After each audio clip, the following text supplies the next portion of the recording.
This is WZRD Chicago, 88.3 FM. And we have with us and on WZRD, Frank Catalano via Zoom. He is a saxophonist and he is a very prolific artist and very busy artist. How are you today, Frank? Doing good. Thanks for having me. Thank you for joining us. Nice to see you again, Frank. Welcome. Nice to see you. Thanks so much. Well, Frank, first of all, tell us, uh, how did you find the saxophone, or did the saxophone find you? Well, I guess I technically found it in a physical form as a kid. Maybe like I was in second or third grade, and my neighbor was having a garage sale and had an alto saxophone at the garage sale, and I just thought it looked really cool, and so I borrowed it and started learning how to play it. And she had some music books like the fingering charts and all that stuff. So that's how it started. But by a short amount of time, I think pretty much I was hooked on it. And so I guess at that point, I would say the saxophone found me because I couldn't kind of put it down at that point. Well, you said that you learned it. Did you self-learn? I would say second, third, fourth grade, I was just kind of practicing on my own. And then in fifth grade, I joined like fifth grade band, like concert band, but I was already playing pretty well by that time. And the choir director heard me playing saxophone, just warming up in a practice room. And I would have been probably 10 or so at that point. And she asked me to start playing with the choir, but not singing, playing the saxophone on some solo pieces and other things. So that's kind of how that happened. And then I would say, shortly thereafter, probably by the time I was 12 or so, I was already, going to like jam sessions at Andy's. I went to go hear Von Freeman at Andy's, and he invited me to sit in with them, and then I started going to sit in with him at the new apartment lounge by the time I was maybe 13 or 14. So I would say a lot of what I've done has been self-taught, but also with mentors like Von Freeman and some other people that, definitely were teaching me. And then I took some official saxophone lessons, I guess you'd say. Uh Paul Mertens, who's a really great saxophone player, and a handful of other people who were very helpful to me. So I did get some formal lessons in, but I was probably mostly self-taught. And then I went to DePaul University, and my degree from DePaul is in classical composition. And so I kind of took a little bit of a turn when it came to like formal education. But jazz saxophone, obviously, as you know, is how I make my living and is my passion.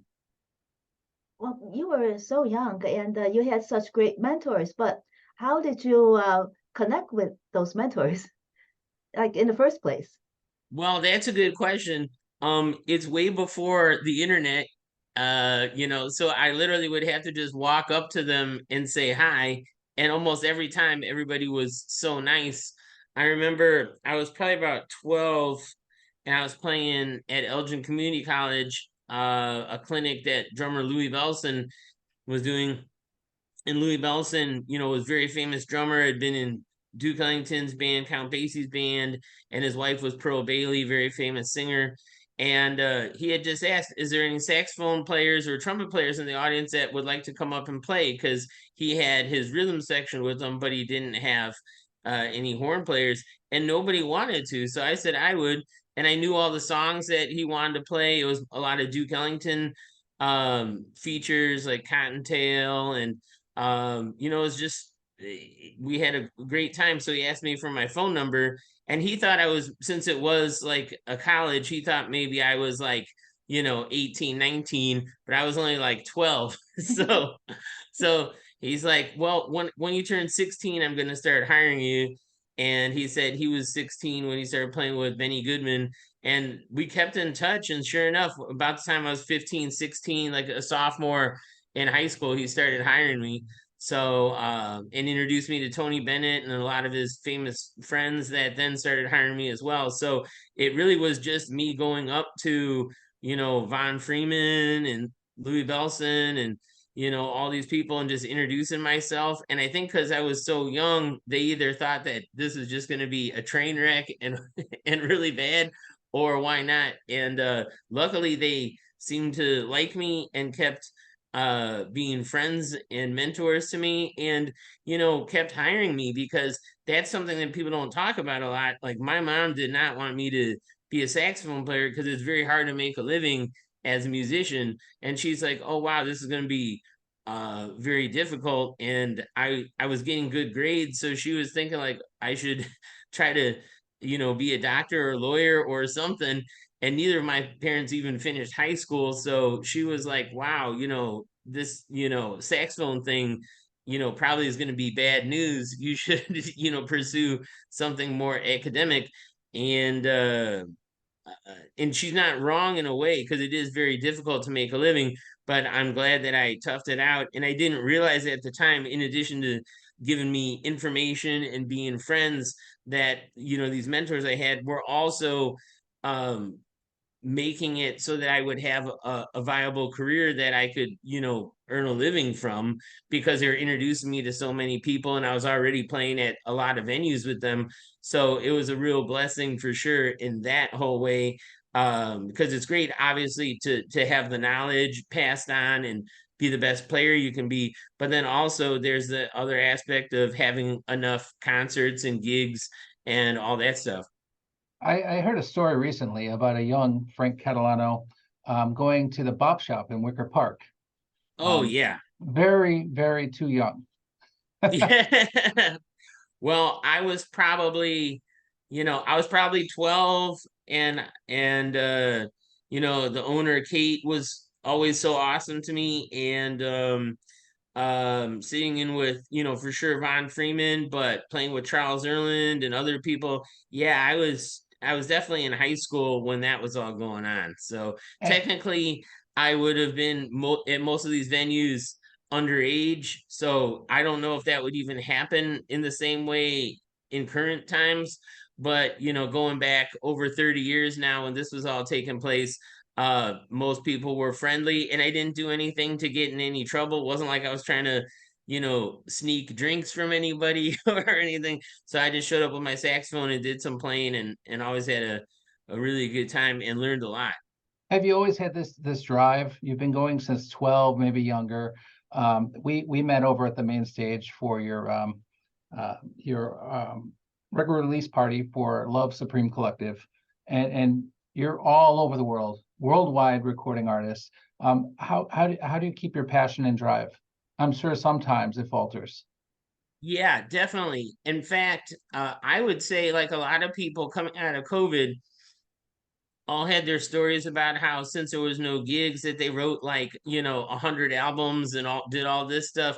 I, to be honest, was just like so bummed out that there was no live music, because that's how I feel like I stay excited. Is I'm putting the energy out, it comes out of my saxophone, the audience kind of reciprocates, it comes back. So even though I had done some house concerts, especially for at the time Drambuie, well, my endorser, sponsor, and Yamaha, and trying to do things that they suggested. But ultimately, you just kind of play the saxophone, and then it goes into the camera, and maybe it populates on Facebook or Instagram, and then maybe some people write some comments, which is better than nothing. But it's not the same as like playing at the Green Mill, where there's all these people screaming, and then it's a really cool, um I'll just say, like, reciprocation of energy and stuff coming back and forth.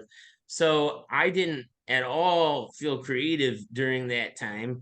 And I feel bad about that, because a lot of people wrote a bunch of stuff and then came out with a bunch of stuff. But that's not how I felt. So it was probably just this year I had several record deal offers, and I still am supposed to do one more for Rope-A-Dope, who I've been with for a long time. And then I would say it was probably this last month. It was actually only last week Billy Corgan offered to produce a recording basically for me and Jimmy Chamberlin and Mike Garson. And it seems to have turned out really well. You know, you never know until something comes out or not. It might not, but it's supposed to. So that was cool, like having a whole different like direction now with a lot of Smashing Pumpkins fans coming to my shows, even if they're not necessarily jazz fans, they're liking the music. And that's a difficulty also as, you know, jazz fans or more creative music fans. It's not in the mainstream, so people have to look a little harder to find it. But I'll say from a creative standpoint, I was feeling a little bit kind of bummed out and it was faltering a little bit. But this last year, with everything back in, you know, full effect, my residency at Birdland in New York back again, and a bunch of other stuff, and then having you know, a lot of these really great concerts with, you know, so many nice people coming out to them, it really has kind of gotten me excited again. So I probably have 2 or 3 albums worth of material now just from the last couple months, as we're unfortunately for the 2 years or so of not having too many gigs during COVID. I was just kind of like, you know, I was practicing keeping my chops up and stuff like that, but the definitely the excitement level had dwindled for me personally. We saw you. We both saw you live at Evanston Space. We got to chat with you before your gig there. Your saxophone is always on fire. You always belt it out. A grand spectacle of an ending and a middle and a beginning. How did you meet? How did you meet Jimmy Chamberlin and Mike Garson? You know, I met Mike at Billy Corgan and Chloe Mendel's wedding. I hadn't, this was just a couple months ago, and we were sitting next to each other and having fun talking, and then played a few songs with Billy as well. We did Summertime and we did Tonight Tonight with Billy, and then we did a couple other songs just as a trio and had a blast.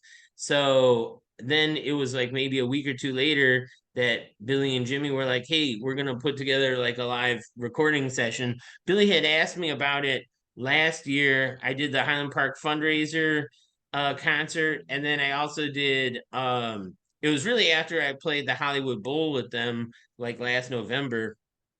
Billy was like, I definitely want to do, you know, produce an album, and you know, had some thoughts. So again, you know, we'll see how it all turns out, because we just recorded this stuff last week, but it was really great. And as far as Jimmy goes, my friend and his friend uh Joey Bush was working at the Boulevard Cafe. I don't remember if you remember that place on Logan Boulevard. This would have been like probably mid to late 90s. And I was playing there regularly, and it was a great place. And Joey's like, you got to meet my friend Jimmy Chamberlin. You guys will really hit it off.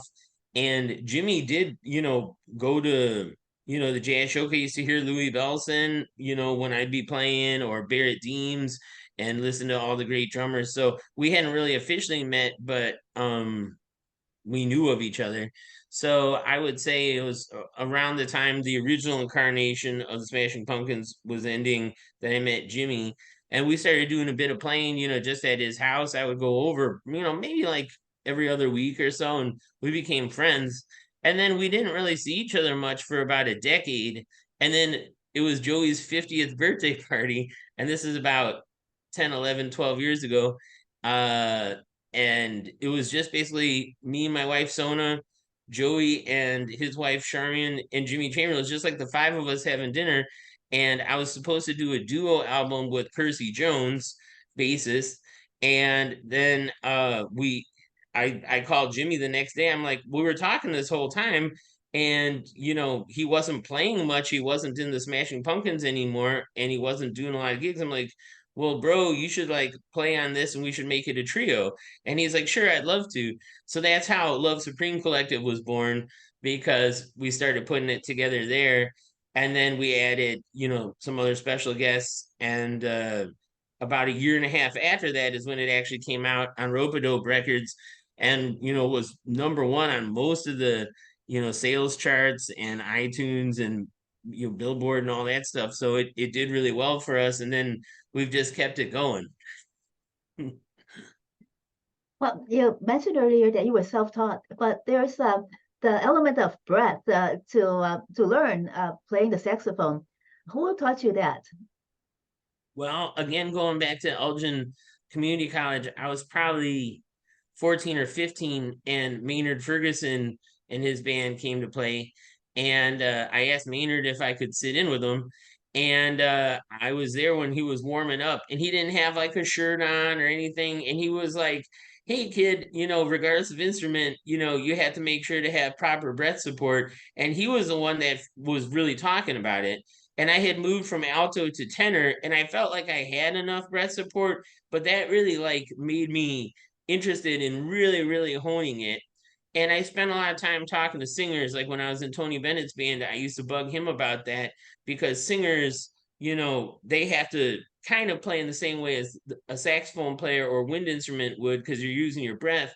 But then as a trumpet player, a saxophone player, we then have that extra added element of having to use our embouchure to then like focus the air.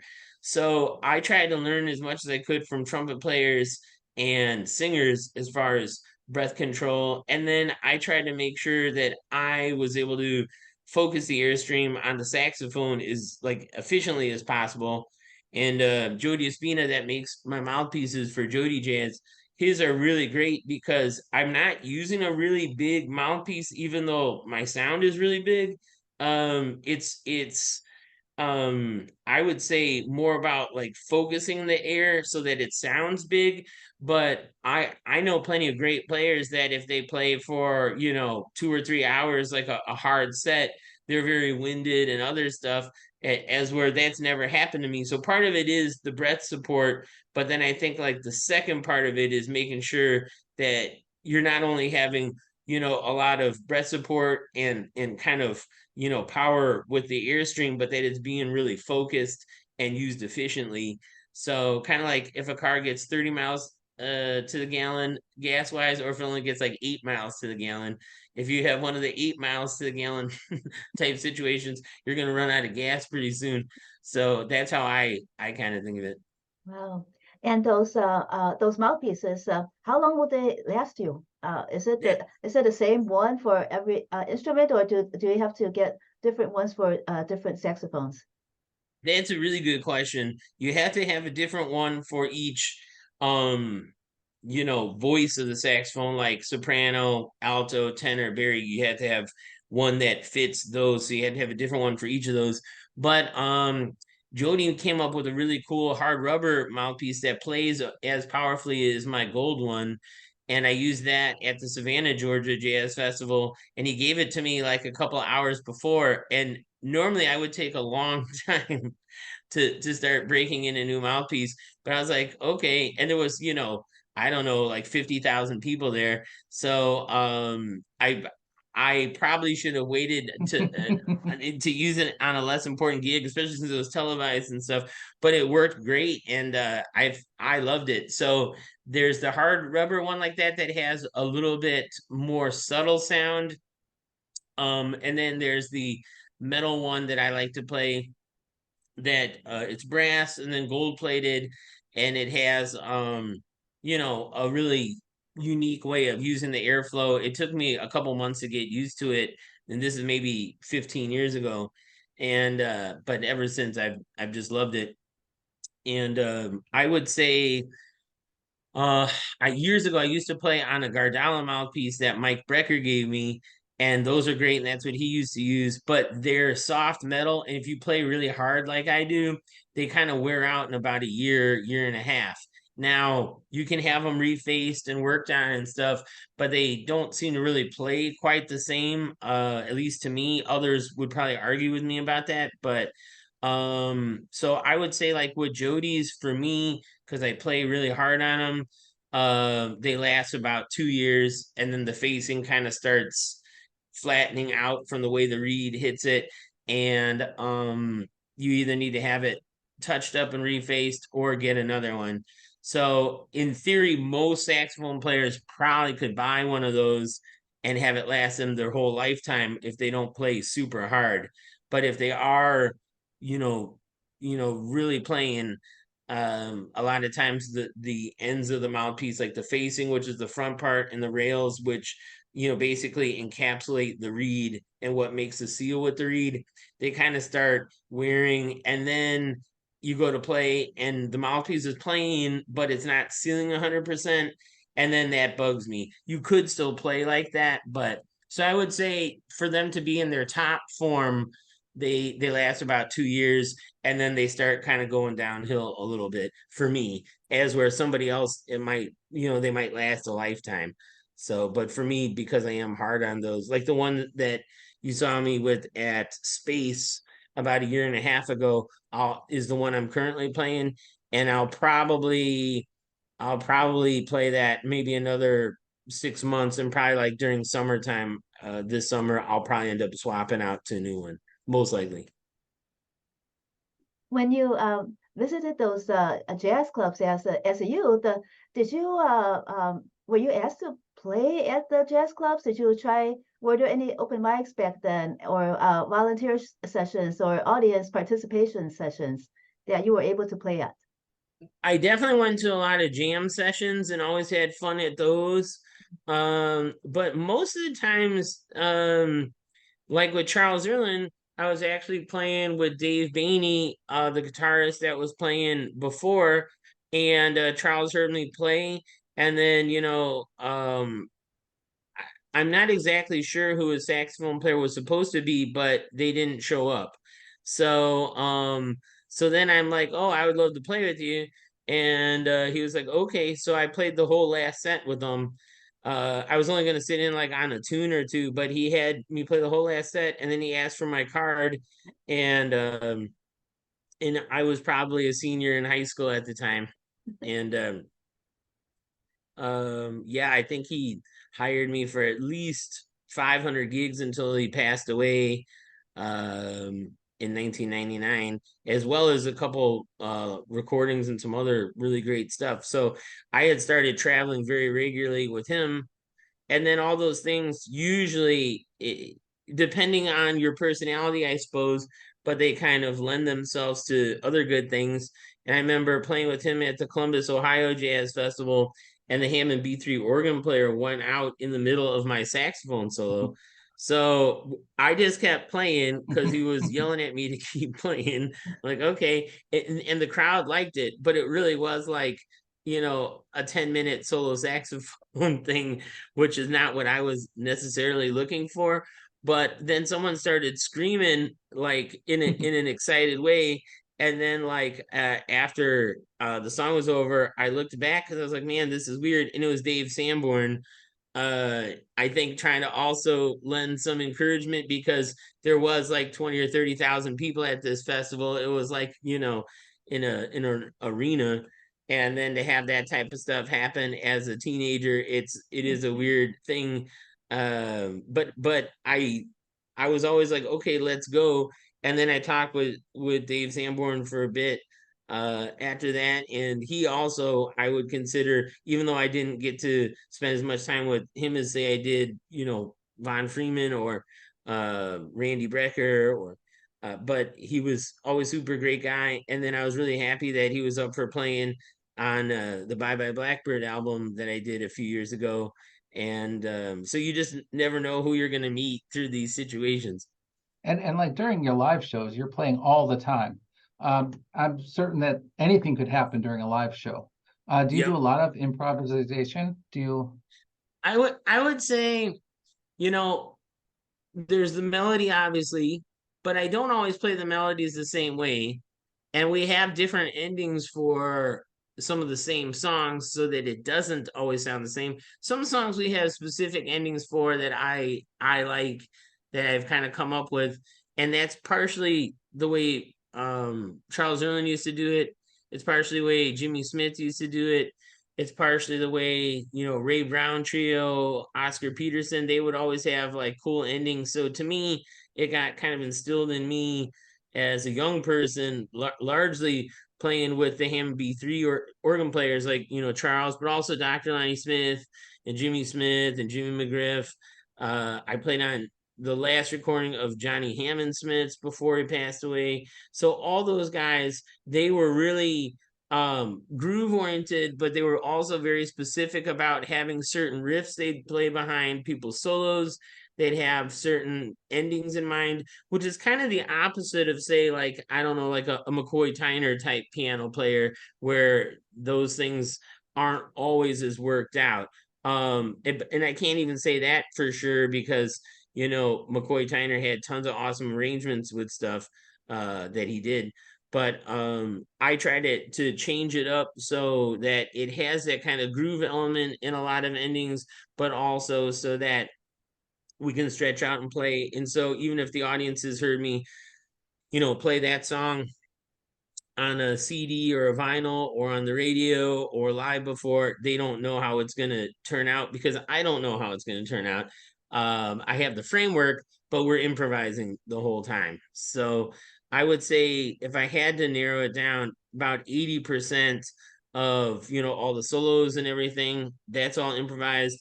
And then the other 20%, like the melodies and whatnot, are a little more pre-planned, but still not in stone, because anything can happen. And maybe maybe Jimmy wants to do a sax and drum solo, and we go into that. Maybe I want to do a sax and drum solo, and we go into that. Maybe it's fun to just, like, cut off the band and have the bass solo do something, a bassist solo, or me and the bassist. So I think we're always switching it up. So if you look at it like that, then it's probably more like 90% improvised and 10% scripted, if you will. So that would require like a lot of communication throughout the entire Definitely. show. Yep. And how do you communicate with your bandmates? Well, I can't say that everyone feels this way, but I feel like if it's a musician that's cool that I want to play with, that's a team player, I've never had a problem, even though no words are exchanged.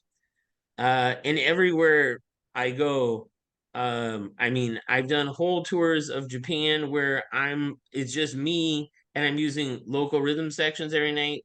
I've done like Tokyo Number 9, where you go there and you have your own band with you. But no matter where I go, anywhere in the world, I feel like if the musician knows jazz well and they're a cool person and they care, then really music, or especially jazz, to me, it really is its own language. So I feel like, I don't have to say too much verbally. I'm hoping the saxophone does the talking. And especially a lot of these chord progressions, it's stuff that, most jazz musicians know.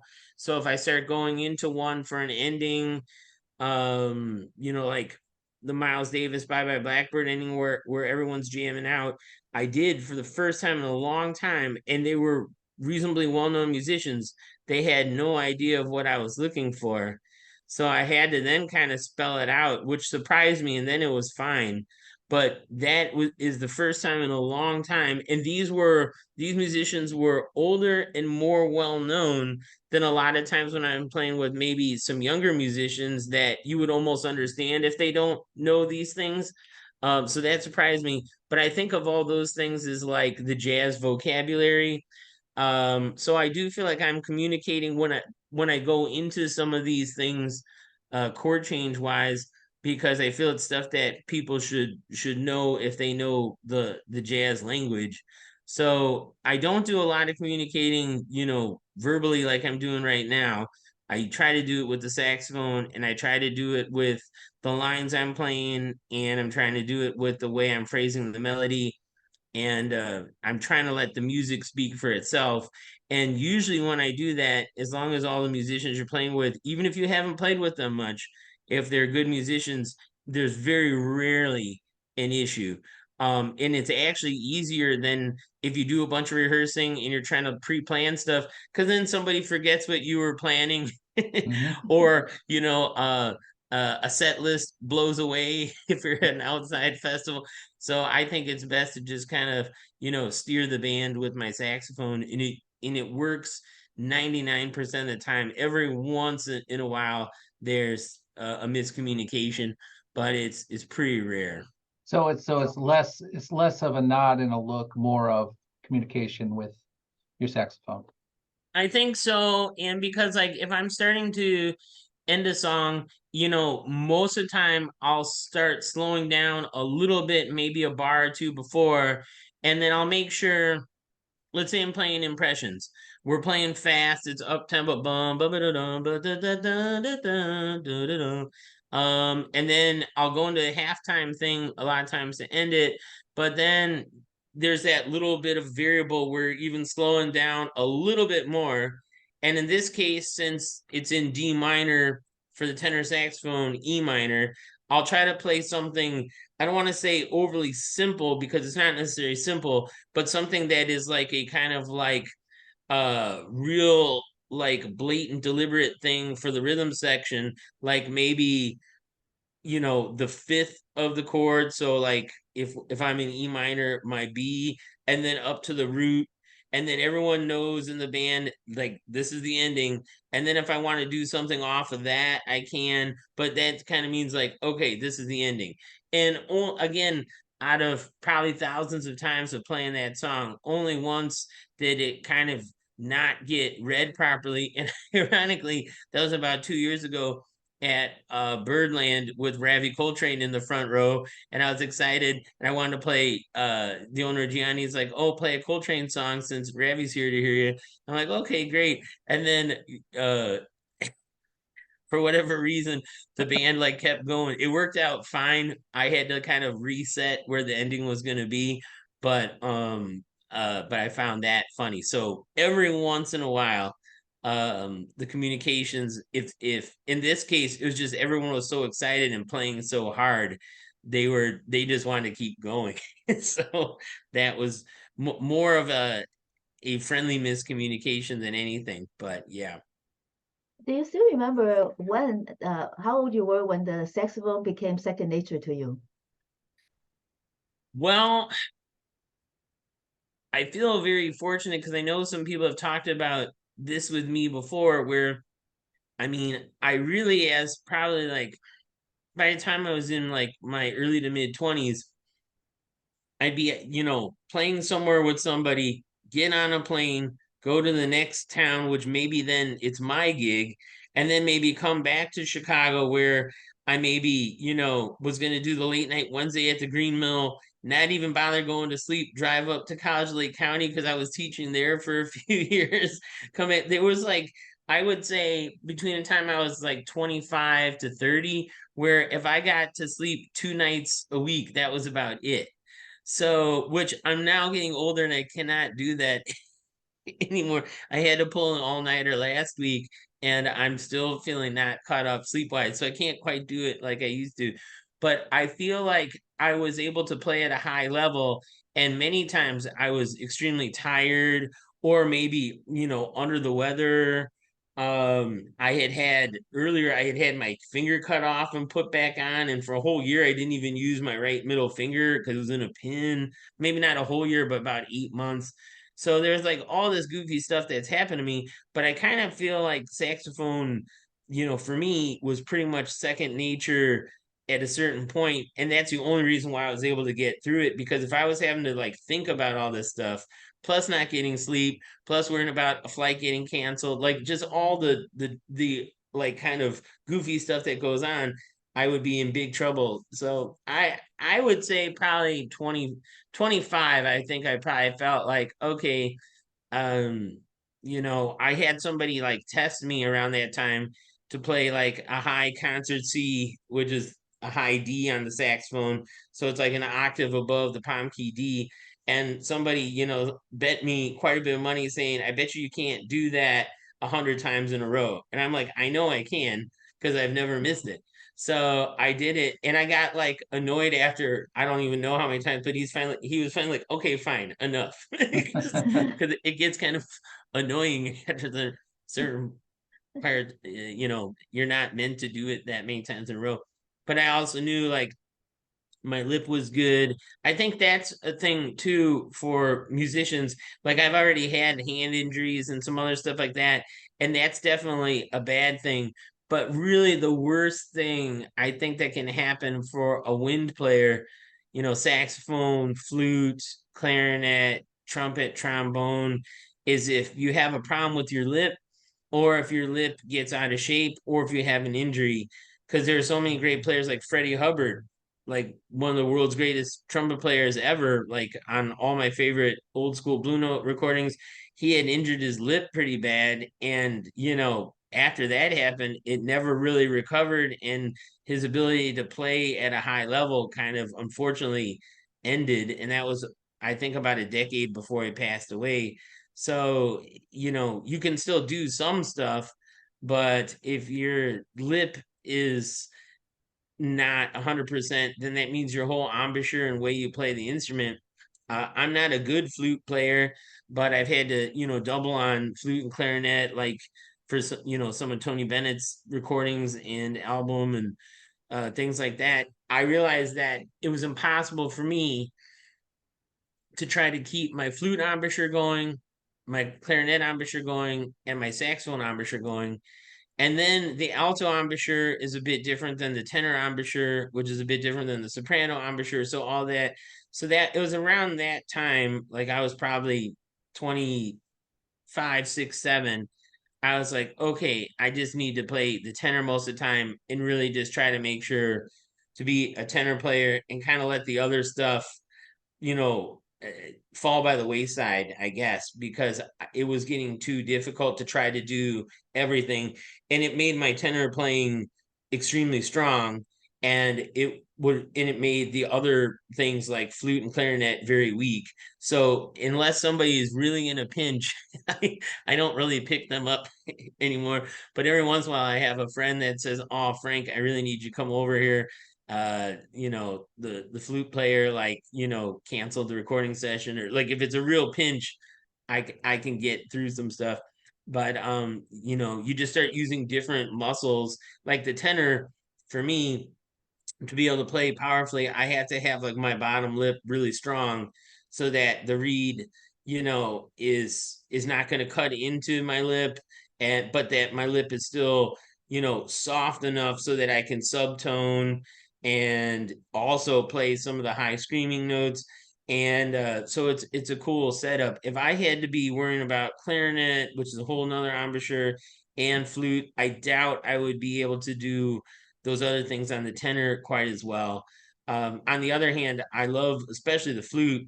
Yamaha years ago made me a solid gold flute that's very, very expensive, very amazing instrument. And I feel bad that it's, basically 300 days, 360 days out of the year, just sitting in the case. But the times that I do need to use it for recording, I'm glad I have it because it's really great. But I do feel bad that some of these other instruments I love to play, I purposely just don't play much anymore because I do feel it kind of takes away from my embouchure on the tenor.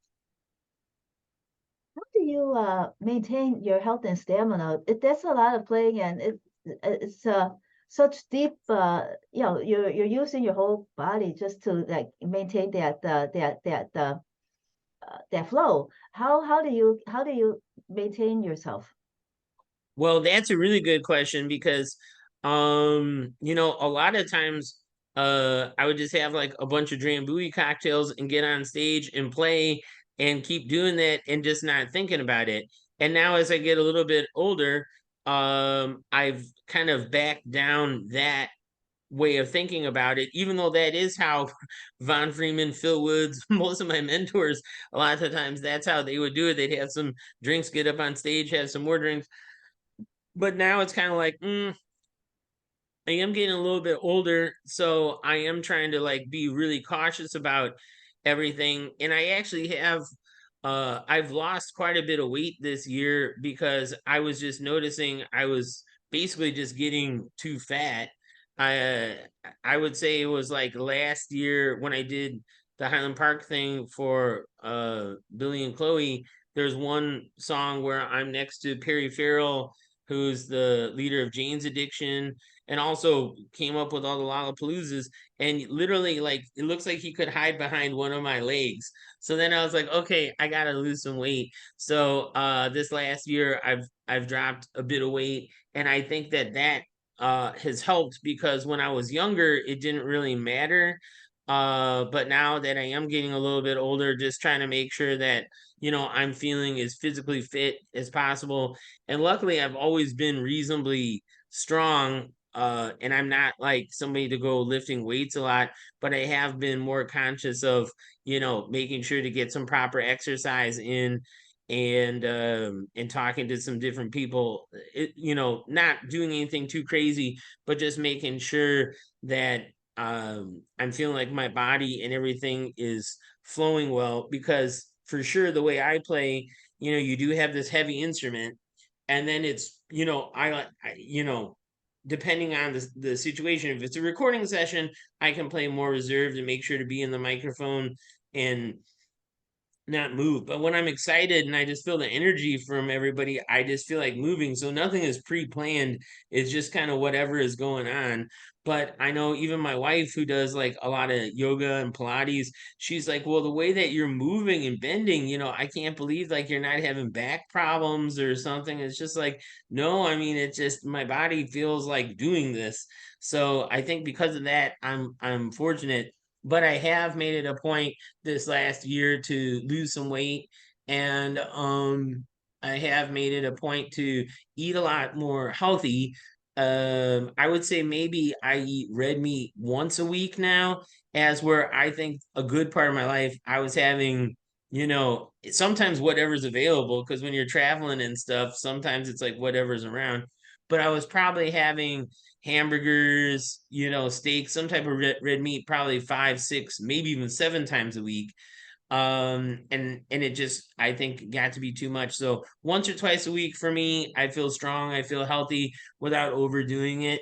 And then making sure, like when we're at our condo in Greenwich Village, it's really easy for me to get 10,000 steps in a day because I have my step counter thing. In Chicago, it's a little tougher for whatever, I don't know why, but maybe it's also because we do have a car here and drive a little more. But I do try to make sure to get in enough steps, and I have been trying to eat better. And I have, tried to make sure to, if I'm gonna have, a couple cocktails, that's okay, but try to kind of keep it at like 2, and not, have it, go into too many, which has been able to happen to me and many musicians that I love to play with. So I think all those things, just trying to kind of reset my I guess just health regimen, meaning not trying to overdo anything, and also trying to make sure to be, physically active. And, when you do have a long gig, sometimes depending, you'll have like a 3-4 hour rehearsal, a 2-3 hour sound check, and then the gig could be 2, 3, 4 hours depending. So you really do have, your saxophone around your neck, so your neck and your shoulders have to be strong. I know some people wear the sax harnesses and some other stuff. I don't feel like I can move much with those, so I don't like them. So you do have to make sure your shoulders and your neck and all in your back and all that is very strong. And I feel like as long as you're careful, um, just by playing the saxophone and having that around your neck, is strengthening it. But some people, unfortunately, they start hunching over. Or I was in a bad car accident about a decade ago, and I noticed that really messed up my neck in of itself. So it took a while before I feel comfortable, like my neck being strong again. And there was quite a few times where I'm hearing pop, pop, click, click, like all this, stuff. But I feel like it's pretty well back to normal now. But it took a long time. But the nice thing, as long as, yeah, we're being careful, just playing the saxophone is actually strengthening everything. But I do know there's been times where I can feel myself overdoing it, especially those days where, maybe they're 8 to 10 hour days of actually playing the saxophone. Then I try as soon as I can to take a day off. And I know, like in college, music teachers, private lesson teachers will never say, oh yeah, go ahead and take a couple days off. But I think it's a good thing here and there, so that you're not overdoing it. So in a weird way, some of the best advice I feel like I've received and that I've given is to other musicians, is to just say, if you're feeling like you've had a few really stressful days and you've been playing a lot, it's fine to take a day or two off to make sure you're resting your lip up. Because if you end up cutting your lip and you have to still play, it's just not going to heal easily. It's just really bad. And if you pull a muscle in your back or your neck or something, that happened to Mike Brecker years ago. He got like a hernia in his neck from playing so much. And it was a long time before he recovered. He was having to play, like you can see many of his things, there's like a scarf kind of, it wasn't to be fashionable, it was literally to keep like part of a muscle of his neck in. I mean, so if you can at all avoid getting those types of injuries, is a good thing. Kind of ounce of prevention, pound of cure. Right. You have an extensive collection of saxophones.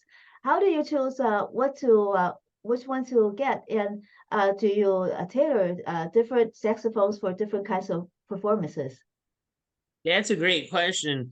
The answer is yeah. I mean, I've played a bit with like the Violent Femmes because they're my friend. John Sparrow, the drummer, used to play drums in my band years back, and we still play together. And Brian Ritchie, one of the co-founders, really likes Roland Kirk and a lot of different jazz stuff. So I've brought a Kano sax, which is very rare. I've brought a saxello. I've brought a manzello, which was Roland Kirk's take on the saxello. I've brought my Busher straight alto for those shows because they enjoy it and it looks cool.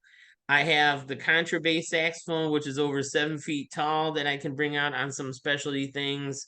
And then I have so many really fun vintage ones, but most of the time I have like when you see me play, I have a few different silver Yamaha tenors, and those are my favorite. They're kind of made like maybe around 2003 to 2005 or 6. And I got most of them at that time when I was in their print ads. And this new custom Z tenor was coming out, and I helped design the neck and some other things for them. And they're just great. And they take the air really well. And so I love playing them. I have a couple vintage like John Coltrane period tenors, like late 50s, early 60s, that are also amazing. Some of them don't take the air the same way, meaning they might be a little resistant. And if they're a little resistant, that can cause extra stress on your airflow. And like I mentioned about Mike Brecker's neck, he had a 1960 Summer Mark 6 tenor that was his favorite, but that it was extremely free blowing saxophone. I tried it once, and I have a few that used to belong to him. One he gave me, and a couple I purchased. But he tried to have them so they were very free blowing, so that you could put the air through the instrument easily without having all that back pressure. But then other people like Joe Lovano, who I love, his saxophone is definitely way more resistant and kind of like more smaller and focused. So it just depends on your body type and how it works for you. But I would say of all the vintage saxophones, it kind of depends how I'm feeling. And unfortunately, I did end up getting COVID several times, and it did change my lungs and other things, and I had to kind of reconfigure some stuff. I feel pretty much back to normal now, but there was at least, I would say, like maybe most of 2021, I had COVID twice already, even with the vaccines. I got it once. I know my birthday is March 12th, and I remember playing Birdland in January of 2020, and I got like horribly sick right after that. And COVID wasn't even really being talked about much then.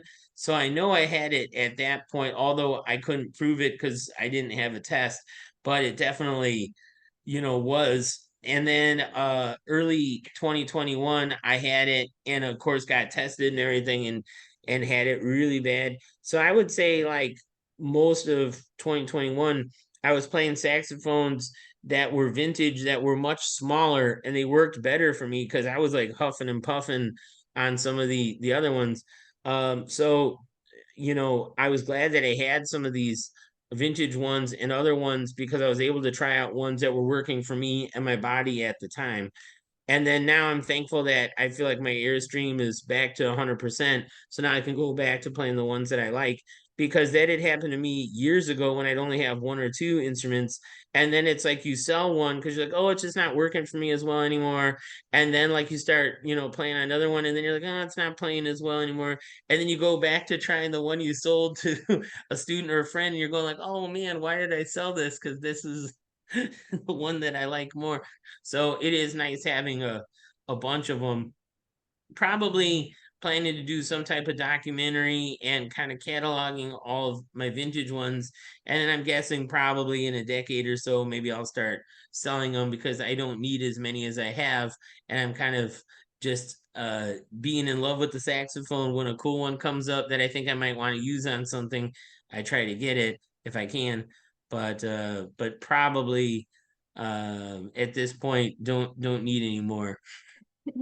Just to let us, our listeners know, how much does an average saxophone weigh? And you're playing it for hours and hours, so how much does it weigh? Well, I know a tenor in a tenor case, when it gets shipped to me, is usually about 30 pounds. And so it's less obviously out of the case, which I'm playing it out of the case. But let's just say on average, if it's more like, I don't know, 20 pounds, 20 pounds doesn't maybe seem like all that much, but I would just say to anybody, go take like a 20-pound weight and just, like hold it out like this and see how long you can do it. Many people can do it for 5 minutes, maybe 10 minutes. I don't know, but like it gets heavy quickly as your muscles start fatiguing. So, and obviously altos weigh a lot less and this and that. Um, so maybe that is better in some ways. But I would say, you're at the almost 15 to 20 pound range for sure. And after hours, it definitely gets heavy. Wow. But you're playing and playing. Is it when you're playing the song, do you just kind of forget that it's so heavy, or do you still feel it? Well, that's another really good question, because sometimes if I don't like the band I'm playing with, or if the music I feel isn't going really well, like say somebody hires me for a recording session or something, and I don't really like exactly what's going on, it'll feel very heavy and I will not forget about it. And it's there. If I'm playing with my band or if I'm playing in another band, but I really love the music and everything is going well, the night flies by. It can be a 4 or 5 hour concert and it'll go by as if it's 2 minutes, and then I don't feel anything and I just feel like, wow, this is amazing. But if I'm not having fun with the musicians I'm playing with or the music that I'm playing, then it takes it. I definitely feel it, and the time goes by slow. I don't do much of that anymore, and I don't do too much sideman things anymore, except for people that I really really like, or something fun. Like I was supposed to sit in with Los Lobos on Friday, but I wasn't able to. I did play with them to close out the Blues Fest over the summer, and I love them, and they're great guys. I was able to play with Les Claypool and Sean Lennon and Mike Dillon over the summer, sitting in a bit. Love those guys so much, and they're all famous, awesome players. So even if it's not jazz, there's a lot of improvising going on. A long concert will just fly by because it's so fun. But then every once in a while, you get asked to play with somebody, and you're just like, oh wow, this just doesn't seem right. And then the time is going by very slow, and the saxophone certainly can get heavy. You can start getting tired then, because instead of the adrenaline and all like the good vibes going, you're kind of going like, I don't like it if there's a lot of waiting around, because that happens sometimes where you sound check and then you're like, okay, we're looking forward to the show. And it's like 3 or 4 hours later. Now you're like, well, what am I supposed to do for 3 or 4 hours? So I like to like, keep the energy and the good vibes going. And then a long gig will definitely go by very fast. And I do remember having to play on the Oprah Winfrey show with Seal, and I was playing the Barry sax, which is very big and heavy. And even though we were only on TV for like 3 minutes, I remember feeling like that felt like it was like 3 hours. And not only that, but because we got there so early for the rehearsal and sound check and everything, you were there from like 2 a.m. until like I think the show was like around 8 a.m. You're like, so you were really already there for 6 hours, some waiting around, some actually working, some checking out battery packs and making sure your headphones and all that stuff, like all that stuff. But even though the live part on TV was probably only about 3 minutes, for whatever reason, I just remember feeling like, wow, that it felt like a long time. So in my goofy, long-winded way, I've had 3-minute concerts like that, like seem like 3 hours, and I've had 3-hour concerts seem like 3 minutes. You mentioned before that sometimes your injured finger it has healed, but sometimes it balloons up. What causes it to balloon up? Just like just a long gig or something else? It's pretty rare now that that happens, Oh, but that is the finger you use for like the F sharp key. You also have to have it for E flat, D, C sharp, C, B, B flat. So it's a key, it's a finger that's getting used a lot. mm. So I think if gigs are really long, that can happen. If you're playing a really hot outside festival or something, it can affect it. If you're playing like a cold, like studio, like inside where they have the temperature pretty low for, humidity reasons and making sure instruments aren't having cracked soundboards and stuff, then that can like affect it and it gets kind of numb, or playing out in the cold. So different things do affect it, but for the most part, I think it's pretty good now. But yeah, temperature, overusing it, if I feel like I've overused it, uh for like say this week we have 6 shows and I feel like I'm overusing it, then I'll try to take a couple days off. And I probably don't even need a couple days off, but if I'm able to take it, I'm like, okay. And then you know that everything's healed up and feeling good for your next group of shows, basically. This is WZRD Chicago 88.3 FM, and we have with us on WZRD Frank Catalano, saxophone player. Frank, you have a couple of gigs coming up at the Green Mill. Could you tell us about them? Yeah, I'm really excited about doing kind of a Christmas couple of shows, December 22nd and 23rd at the Green Mill. Also gonna play this Friday the 15th at House Pub in St. Charles, and I love playing out there. And the owner Steve's a really great guy and my friend. And of course, Dave Genimolo, the owner of the Green Mill, is my longtime friend, and he's been, hiring me since I was a teenager, which I really appreciate. And helped throw my bachelor party when I got married, and luckily Sona's still married to me, and it's I feel very lucky to be playing at places I love, and also love the people that own them and work there, and so it's kind of especially whenever I go play the Green Mill, it's always kind of like a family affair of sorts. And I'll have John Rotan on piano and Greg Geary on bass and Kurt Lube on drums. And they're kind of like my normal go-to rhythm section. And we've traveled a lot this year. Um, we did the Savannah, Georgia Jazz Fest together as the same band and a bunch of things. So it'll be a really good time. I'll definitely throw in a handful of Christmas songs, but not too many to make anybody mad, but enough that everyone's having a good Christmas vibe, having fun. I like playing "Oh Christmas Tree" a lot in a jazzy way. Normally it's in like 3/4 time, more as a waltz, like on the Charlie Brown Vince Guaraldi album, but I like playing it more swinging and in 4/4. We just recorded Green Sleeves last week. So just yeah, uh, we'll definitely have a few fun surprises, and then I think I'm gonna try to have a fun time for Christmas with my family, and then New Year's Eve I'm going to do with Billy Corgan on Channel 5 NBC Live, kind of the New Year's countdown thing. And so that's going to be fun. So yeah, this has been a very crazy but awesome year, and I can't believe it's already almost over. It's gone by fast. Have you do you feel that you have evolved as an artist? Like do you see like certain time periods where you evolve? And if so, what do you envision your next evolution will be?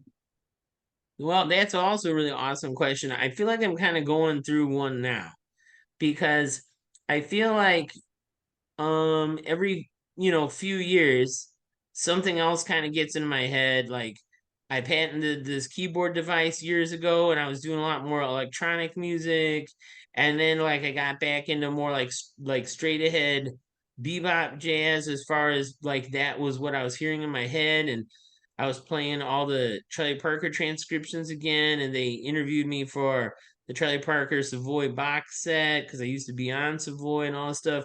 And then I was like, I love listening to this music, but I don't feel like playing it. And then I went into playing more funky stuff as my main thing. So I kind of just go with where my heart and my brain are feeling at the time.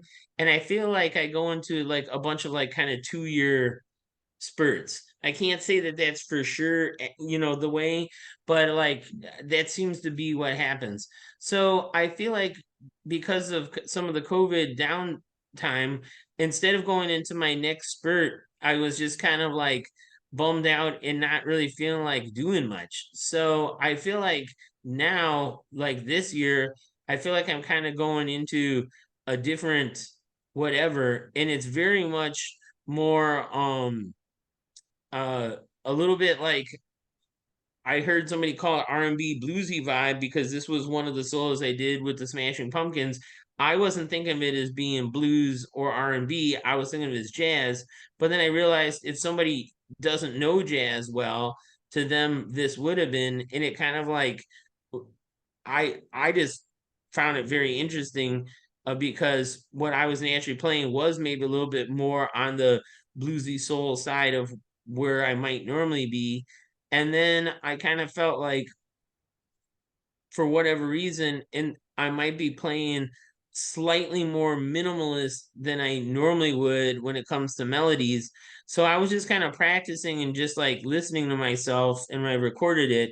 And I realized that I am kind of shifting the way I normally play some stuff, and some of the songs that I've written recently that I'll probably start playing over these next few gigs, like the Green Mill. They're I guess I'll just call them a little bit more on the minimalist side, still powerful, but not as maybe technically oriented. And I don't know why, but that just started happening. That's how I'm hearing stuff right now. And so I'm curious to see how, if I start playing some melodies that I'm used to playing a little differently, or if I start writing stuff a little bit differently than I had recently. But I can tell that I'm about ready to go into like some next type of phase. I can never control them, and I try not to.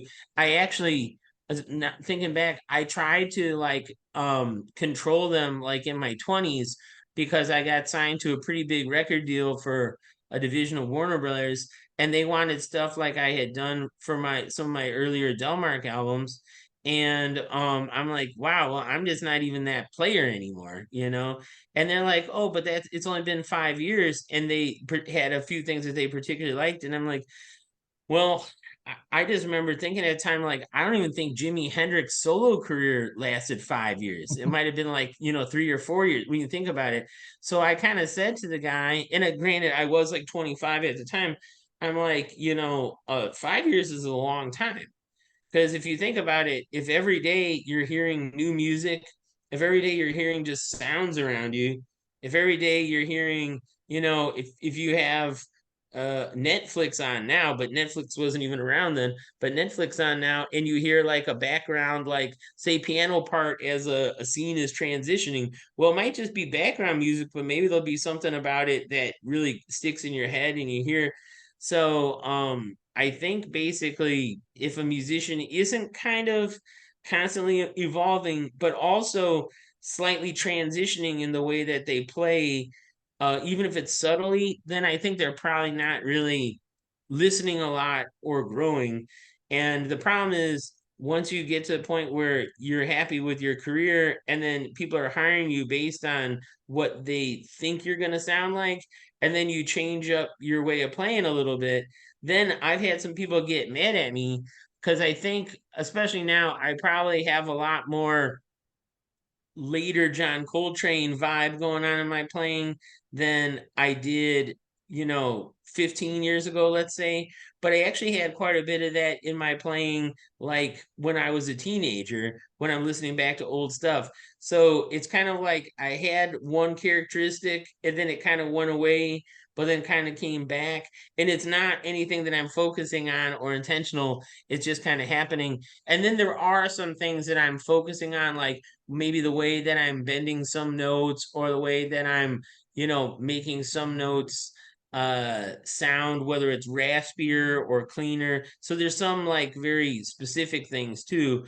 But for the most part, when I get on stage, I just try not to think about any of that stuff.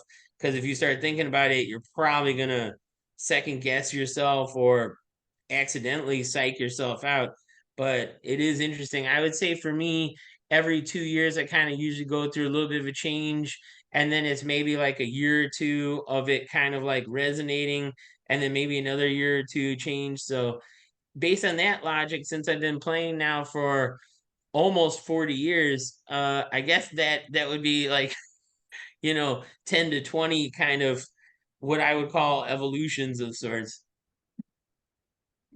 And you mentioned that you learned classical composition. So a lot of the when let's say you play the familiar tunes, but you write do you write everything that your version of it, or do you just go ahead and play it? Well, I like to, even if it's a standard, I like to write like a few twists and turns here and there, maybe do like a chord change transition or maybe an ending that I just feel is kind of like mine. So I feel like unless there's no time to do it, like it's an emergency and someone's like, hey Frank, we have to record this in like 10 minutes, which happens to me. So then you don't have time to add the details in that I think are special. But if I have the time, I try to add that. And a lot of things, one of my best selling songs, my song Mighty Burner, and Charles Erlin's nickname was Mighty Burner, so I titled it off after him. But that was really just kind of like a classical saxophone etude I wrote, but I like just extracted one of the phrases and played it over and over and then wrote a different bass line to it to dovetail it. And really the melody is in the bass line. And the saxophone part is really like a counter melody, but most people don't think about it like that. If they just hear it, they're like, oh, that's a fun funky song, and and they leave it at that. But it actually had a lot more go into it. I wrote it very quickly because it just came together quickly. But it really was like a classical saxophone etude that instead of playing it, with straight eighth type feels, once you start, swinging it, and then once you get like a funky bass line under it, then it doesn't sound anything like classical music anymore. But I think all that the stuff goes together. I mean, Charlie Parker said that he studied all of Bach's inventions and symphonias, and I did the same thing. When I was going to DePaul, and I spent years sketching them all out and then analyzing them, and really, that is the foundation for almost all harmony, whether it's jazz or classical. Obviously there's some differences, but really the difference comes with how you're phrasing and how you're playing the notes. And so to me, you could probably take one of the Bach etudes, as long as it was the right set of chord changes, and you could just put a swing feel on the drums and the bass under it, and you'd have a really awesome jazz solo if it wanted to be approached that way. So I know a lot of people see them as like two different worlds, jazz and classical, but I just don't feel that. And another thing, like say like the blues, all the jazz musicians that were great that I loved had a lot of blues feel in their playing.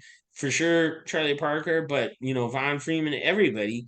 And I remember like maybe 20 or so years ago, it seemed like I was hearing famous jazz musicians play, and it like there was a lot of technical stuff going on, but there wasn't much blues, and almost like the blues had been kind of extracted.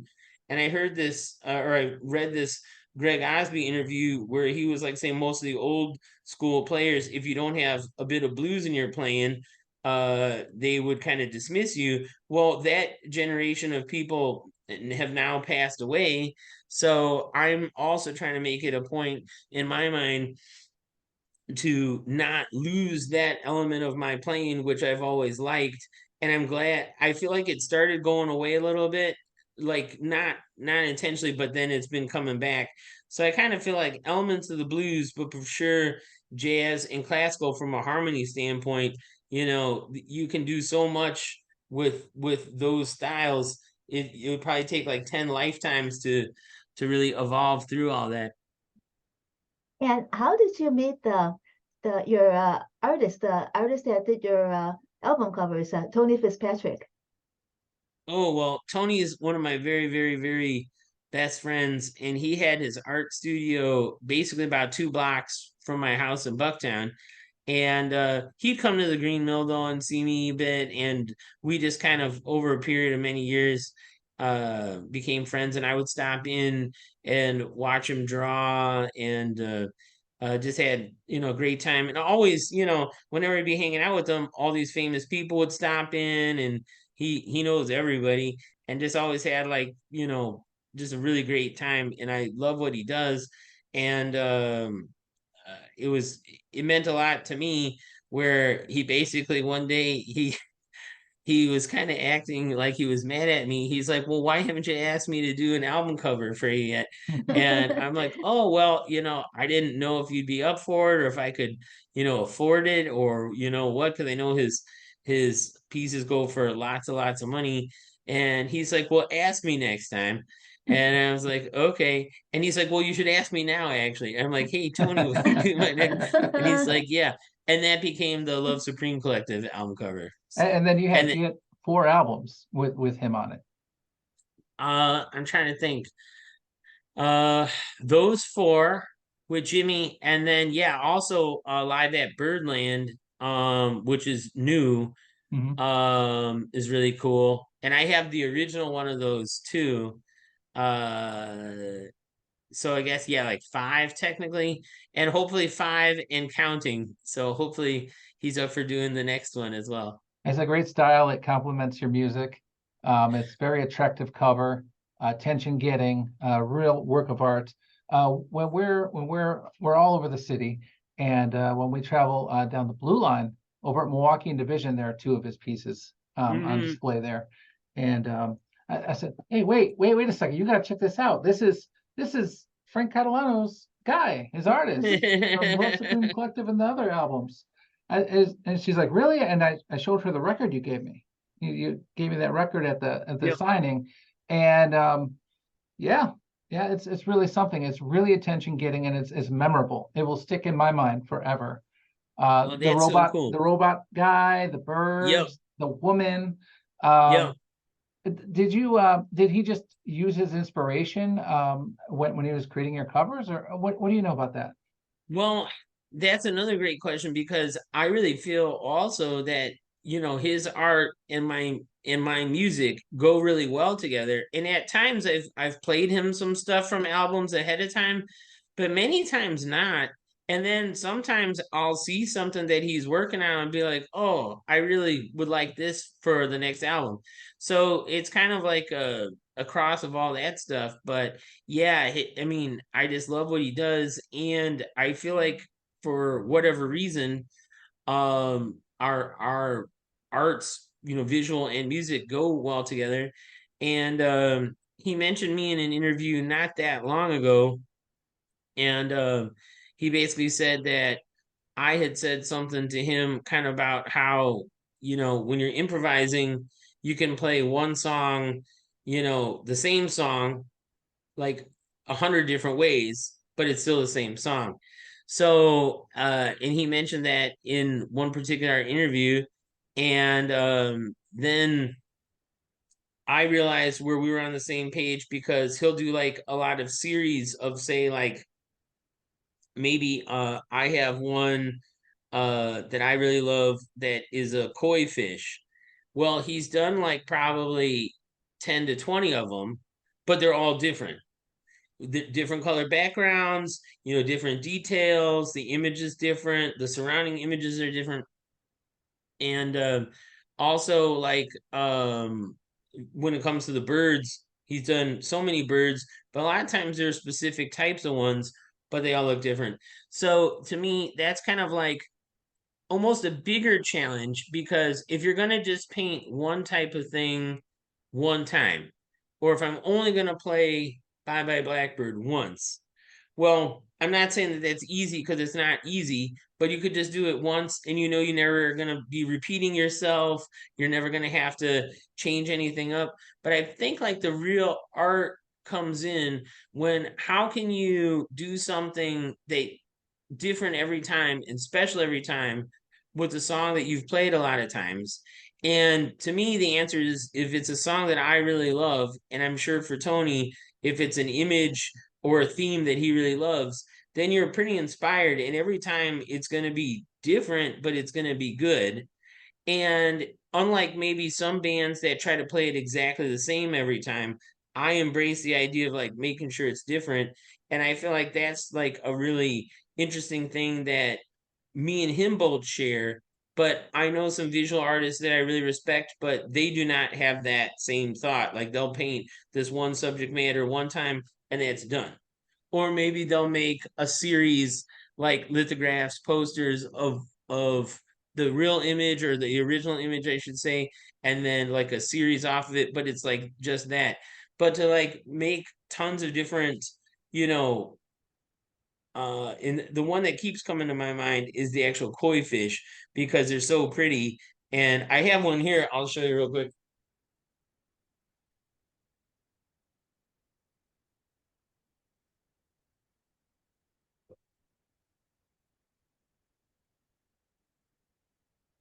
So this one he made last year. And if you Google his stuff, like this one I love because it's orange, and I like the blue kind of like water background, but it's got like the bubbles, it's got the stars. It's I think really great. But if you look at the other ones he's made, they're all equally great but different. Different colors, different everything around them. So to me, that reminds me of kind of how I approach a lot of stuff, because if you had to have 30 different songs every night, even though there are thousands of songs, you would kind of like run out of songs pretty quickly if you didn't, continue to play songs you like. And I think it's like that with a lot of artists. Maybe they make, 100 paintings in their lifetime or whatever. Tony's made thousands and thousands and thousands. So I just find, I guess, going to use the term prolific. I find it pretty exciting that somebody can keep making more artwork, more songs, more concerts, whatever it might be, but where they're still like excited and changing it up. And I appreciate you mentioning him, because we many times when we get together and hang out, we can just talk for hours and hours. So How does living in a certain area affect your work? Because you lived in Rogers Park. Let's take that for an example. Did living in Rogers Park affect your music in any way? well, I'm trying to think. I lived in Rogers Park for a while. I've been in Bucktown for a little bit. And then I also ended up getting a condo about 5 years ago. I purchased in Greenwich Village. So I've been spending a lot of time in New York. Sona and I spent a lot of time elsewhere, traveling. And I feel like Chicago has its own good vibes. I love the area of Rogers Park in Evanston, like where the bend in the road is at. And that, is there's a cemetery there, but then there's the beach. And I've always found that specific area really creative and cool. And Bucktown, I always like going to Club Lucky. I'm meeting some people up at Le Bouchon, and they just put a Catalano named drink. I think the Catalano sour they're calling that. So I always like being here for those reasons. So I'd have to say the energy of the different areas for sure affects your mindset and how your career is going to go, and just your musicality. But also, it's nice living in either Chicago or New York, or probably a lot of major cities. But I feel like lucky with Chicago in general, because almost every day someone's like, "Hey Frank, do you want to play on this?" Or, "Hey Frank, what do you think of this song?" Or, "Hey, we should record this." Or there's just lots of ideas going on and exchanges of ideas. And I think if you're living in a place where that isn't happening, it's going to be really hard to be a creative artist. Or if you have the ideas, but there's no one else to bounce ideas off of, the idea kind of gets into your head, and then it's kind of going to die, because unless you find a way to manifest it and put it out into the world and into the universe, I don't think there's much that you can do. So having the ideas, having other people to bounce ideas off of, even like what we're doing right now, I find this awesome, because a lot of these things that you're asking me, I either haven't thought of for a long time, or maybe not at all, because I'm just kind of doing my thing. So I'm kind of like looking this way, but now in the Zoom camera, I'm seeing me also looking back. Plus the questions are really good, and so then that probably will give me a bunch of ideas and springboards of sorts too. And a lot of the things we're talking about, were a long, long time ago now for me. So a lot of times, just as an artist, you're thinking about the next thing and you're moving forward, and you're not thinking back so much. I know some people think back a lot. I do here and there, but for the most part, I think the way my brain is wired, it likes to think forward about like what next, what else, does this make sense? Should I try this? Should I try to, do a concert series with this artist? Like I'm thinking all those things. I'm not really thinking back to, stuff from, 30 years ago or whatever. So sometimes, but not a lot. But sometimes, like just now, revisiting those thoughts can create other ideas. So I think it is good to do sometimes. So but I mean, if you're living in a place that doesn't have, a cool radio station like Wizard, or, cool jazz clubs like the Green Mill, then you're probably gonna come up with ideas but not be able to do a lot with them. So I would say, if anybody is listening out there that is having really artistic, inspiration, and is feeling a little stifled, I definitely think taking advantage of everything around you, and especially in a city like Chicago or New York. But you could say that probably about, like, a lot of different cities as well. But I do think if somebody's feeling stifled, maybe making a move to a city that is making you feel creative is a good idea. Because I've had a lot of friends move to big cities from small cities and have different reactions. And I've had a lot of friends move from large cities to small cities. And especially, the last few years, a lot of my friends have moved out of larger cities, it seems, to smaller cities. And that was for a variety of reasons. And if that's working, then great. But if it's not, maybe move back to Chicago or a big city at least, so that you can, explore stuff. Because it's nice to be able to go to a really great art museum, or it's nice to be able to go to a really great jazz or blues club, or it's nice to be able to hear Chicago Symphony Orchestra, or whatever somebody prefers. But as where a lot of cities just don't have a lot of cool things like that going on. Well, thank you so much, Frank Catalano, saxophone player, artist, for giving us and our Wizard listeners a glimpse into an artist's life. And it's fascinating, and we hope that we could have you back soon. And we'll see you soon at your shows. That would be great. Well, thanks again, and I had so much fun. Thank you. Thank you.